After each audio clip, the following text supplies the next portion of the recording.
안녕하세요. 여러분의 아는 의사 신승환입니다. 반갑습니다.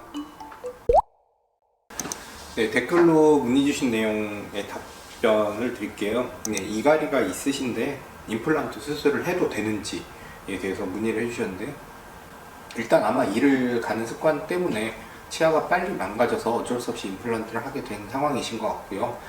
제가 이제 보는 환자분 중에서도 실제로 이가 안 좋아서 이제 이가 망가져서 임플란트를 하셨는데 계속 이갈이가 있으신 분들이 있어요. 그럼 어떤 일이 생기냐면, 임플란트를 해놓고 위에 이제 이를 씹을 수 있게끔 만들어 드리는 치아 있잖아요. 보통 치아색으로 만드는데, 저희가 만드는 치아색 요새 임플란트 재료들은 대체로 지르코니아라는 재료예요.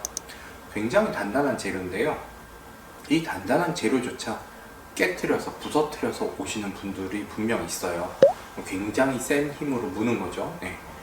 그런 경우에 그럼 그걸 보호할 수 있는 방법은, 임플란트 재료를 말랑한 걸로 할 수는 없잖아요, 그죠? 네. 몇 가지 방법이 있는데요.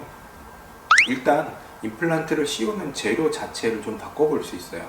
지르코니아라는 재료는 단단하지만 이건 유리 같은 재질이에요. 어떻게 보면 굉장히 단단한 유리다, 돌이다, 이렇게 생각하면 돼요. 하지만 돌은 단단하지만 계속 반복적으로 센 충격을 주다 보면 돌이 부서지죠. 하지만 금속 같은 경우에는 센 힘을 받았을 때 약간 변형되고 뭉개지면서 그걸 그냥 흡수하고 깨지지는 않아요. 그래서 색깔이나 이런 걸 포기하면 그냥 티타늄 약간 은빛 나는 치아로 만드는 방법이 있어요. 간혹 치아 높이가 너무 짧을 때나 이럴 때 도자기 치아색 나는 지르코니아 치아가 아니라 그냥 금속 재질, 티타늄 금속 재질의 치아를 만들어서 좀 덜 깨지게 하는 방법이 있고요.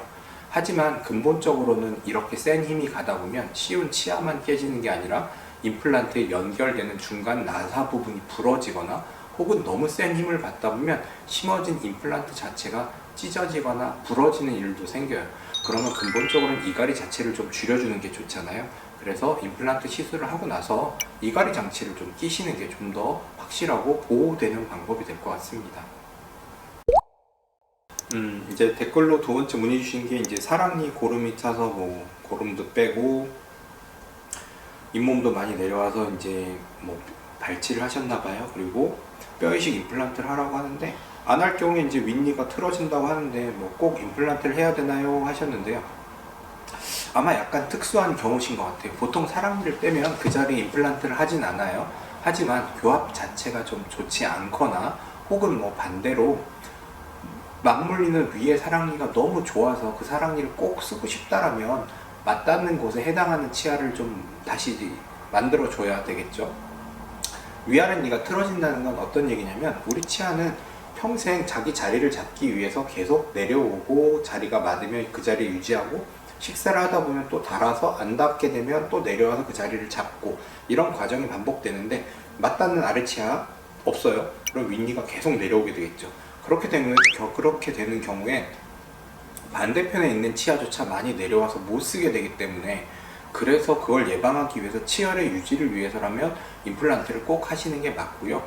만약에 사랑니라고 얘기를 하셨으면, 저 같은 경우에는 사랑니가 꼭 필요한 경우가 아니라면 맞닿는 사랑니를 그냥 같이 빼는 방법도 있을 것 같습니다.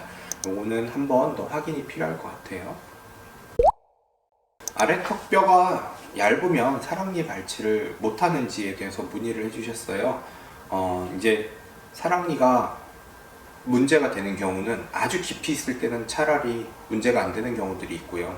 애매한 위치에 있을 때 앞에 치아에 문제가 된다든지 사랑니 주변이 계속 불편하다거나 이러면 사랑니 발치를 꼭 해줘야 되는데, 이런 경우에 좀 치아 위치가 굉장히 깊이 있고 여자분들 뼈가 얇다라면 사랑니를 빼기 위해서 주변 뼈를 깎아내고 힘을 주는 과정에서 간혹 정말 뼈가 골절되는 분들도 있어요. 그래서 너무 뼈가 얇다든지, 혹은 압교정 수술, 양악 수술을 해서 그 부분에 뼈가 정말 얇다라고 하면, 이런 경우에는 CT도 찍어보고 뼈의 두께도 좀 확실하게 확인을 하고 나서 발치 여부를 결정하는 게 맞을 것 같습니다. 임플란트 보철까지 마무리되면 바로 술 드셔도 되는지, 술 드시는 것 때문에 언제부터 임플란트 하면 술 먹으면 안 된다 했는데 언제부터 먹으면 되냐 궁금하셨나봐요. 보통 저는 환자분들한테 말씀을 드리는 게, 임플란트 수술하고 수술해서 5일에서 7일 정도 약을 먹거든요. 네, 감염되지 않도록 일반적으로 약을 먹는데 이 약은 항생제도 들어있고 진통제도 들어있어요. 근데 항생제, 진통제 모두 간에 부담이 가는 약인데 음주를 하게 되면 간에 이중의 부담이 가게 돼요. 그래서 간에 가는 부담도 있고 수술한 직후에 술을 먹게 되면 면역력이 떨어지거나 곪을 수가 있겠죠. 그래서 그 수술을 한 이후에 일주일 정도는 금주를 하시라고 말씀을 드리고요. 간단한 수술을 했다라고 하면 일주일 이후에 약간의 음주는 괜찮다고 생각이 됩니다. 하지만 상악동내 고리식술이나 아니면 치조골 이식술을 좀 많은 양을 했다라고 하면 이런 경우는 2, 3주 최소 한 달 정도까지는 좀 금주를 해주셔야 이식한 골이 감염되지 않아요. 그래서 이제 환자분이 어떤 수술을 받으셨는지에 따라 좀 다르긴 하지만 대체로 보철까지 마무리했다라면 음주하시는 건 크게 상관이 없을 것 같습니다.